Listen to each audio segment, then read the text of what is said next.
నా పేరు వైశ్యరాజు శశిభూషణరాజు. నేను విశ్రాంత భారతీయ స్టేట్ బ్యాంక్ ఉద్యోగిని. నాకు మన సతీష్ గారు ఏదో కార్యక్రమంలో మీరు ఒకసారి మాతో పాటు రండి సార్, యూనిఫామ్లో ఉన్నారు అని చెప్పి తీసుకెళ్ళారు.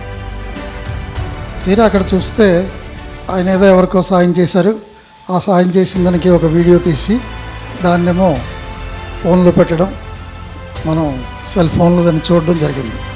ఇదేమిటండి అని అడిగాను నేను. అంటే అప్పుడు మనం భరద్వాజ్ గారు లాసా ఫౌండేషన్ ఒకటి నడుపుతున్నారండి, దానికి సంబంధించిన ఈ క్లిప్పింగ్ అండి ఇవన్నీ అని చెప్పారు. అయితే నేను కూడా జాయిన్ అవుతానని చెప్పి నేను జాయిన్ అయ్యాను. ఆ తర్వాత అనుకోకుండా మాకు తెలిసిన మా మందిరంలో ఉన్న వాళ్ళ తాలూకా హార్ట్ 21 సంవత్సరాల అబ్బాయికి గుండెలో కన్నం ఉందని చెప్పి డాక్టర్లు డయాగ్నోస్ చేశారు. వెంటనే లాసా ఫౌండేషన్ ద్వారా అతనికి పుట్టపర్తి పంపించి అక్కడ ఆపరేషన్ చేయించారు భరద్వాజ్ గారు. ఇవాళ చాలా హ్యాపీగా ఆయన ఉన్నాడు. అలాగే ఇంకొక కార్యక్రమంలో విశాఖపట్నంలో ఒక పేద బ్రాహ్మణుడు, ఆయనకి షుగర్ ప్రాబ్లం వల్ల కాళ్ళు 2 ముడుకుల పై వరకు తీసేయాల్సి వచ్చింది. ఆయన ఇంకెక్కడికి కదలలేక ఇంట్లోనే ఉన్నాడు. ఆయనకి రోజు గడవడం చాలా కష్టంగా ఉంది. దాన్ని నేను వెంటనే మన లాసా ఫౌండేషన్లో దృష్టిలో తీసుకొస్తే ఇప్పుడు ప్రతి నెల మనం 4,000 రూపాయలు ఆయనకి మెయింటెనెన్స్ కింద పంపిస్తున్నారు. ఇలాగే మనం చూస్తుంటే మన చుట్టుపక్కల చాలామంది ఇలాంటి వాళ్ళు కనిపిస్తూనే ఉంటారు. అందరికీ సహాయం చేయాలంటే మన వశం కాదు. కానీ ప్రతి వ్యక్తిలోనూ నాకు తెలిసినంత వరకు ఏదో ఒకటి చేద్దాం, ఎవరికైనా సహాయం చేద్దాం అన్న భావన అయితే ఉంటుందండి.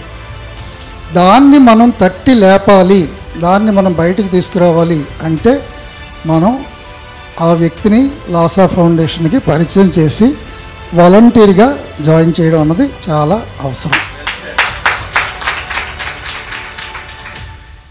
మరి లాసా ఫౌండేషన్ బలపడితే ఏం జరుగుతుందన్నది మీకు అందరికీ తెలిసిందే. మళ్ళీ నేను చరణంగా మరి చెప్పాల్సిన అవసరం లేదు. మనందరం ఒక వ్యక్తి ముగ్గురని కాకుండా మన చుట్టుపక్కల ఉన్న ప్రతి వ్యక్తిని మనం అబ్జర్వ్ చేస్తుంటే ఎక్కడో ఒక దగ్గర వాళ్ళలో మనకి చిన్న సెంటిమెంట్, ఇలాంటి ఇచ్చే భావం ఉంది వీడికి అని అనిపిస్తే చాలు, మనం వెంటనే ఏం లేదండి, మాకు ఒక 10 షాపులు ఉన్నాయండి. నేను ప్రతి నెల కలెక్షన్కి వెళ్తుంటే అక్కడ ఒక వ్యక్తి రోజు ఒక డబ్బా పెట్టి ఆ డబ్బాలో 10, 5 వచ్చిన వాళ్ళ చేత ఇస్తుంటాడు, ఆయన వేస్తుంటాడు, చేస్తుంటాడు. ఏంటి ఇవన్నీ ఏం చేస్తాను అంటే నేను ప్రతి నెల ఎవరికైనా ఒకరు సాయం చేస్తుంటాను అన్నాడు. అయితే నువ్వు ఇలా కాదు, లాసా ఫౌండేషన్లో జాయిన్ అవ్వన్నాను. వెంటనే 3 యూనిట్లలో జాయిన్ అయ్యాడు. ఆయనే మన కన్నయ్య, ఇప్పుడు మన మీటింగ్లో కూడా వచ్చారు.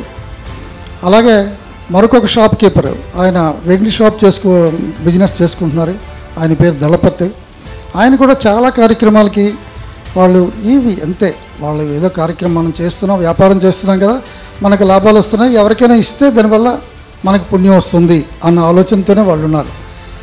వాళ్ళకి మనం సరైన మార్గంలో, ఇలాంటి లాసా ఫౌండేషన్ మార్గంలోకి తీసుకొచ్చాం కాబట్టి వాళ్ళు వెంటనే జాయిన్ అవ్వడం, మన శక్తి కాస్త పెరుగుతుంది. అలాగే వాళ్ళు ఇంకెంతమంది చెప్తారు.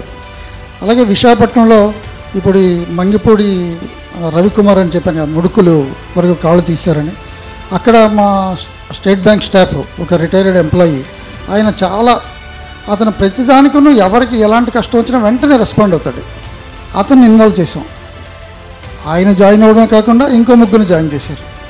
ఇలా మనం చేస్తూ పోతుంటే ఒకరికొకరు మన లాసా ఫౌండేషన్ తలక శక్తి పెరుగుతుంది. మనం ప్రపంచంలో ఎంతోమందికి సహాయం చేయడానికి అవకాశం కలుగుతుంది. Thank you very much.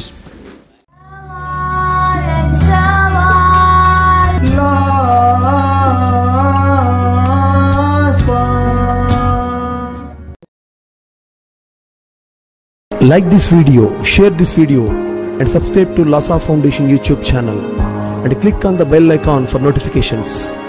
Do write your valuable comments and suggestions in the comment box and ask for more new videos on which subjects you want. Support Lhasa Mission.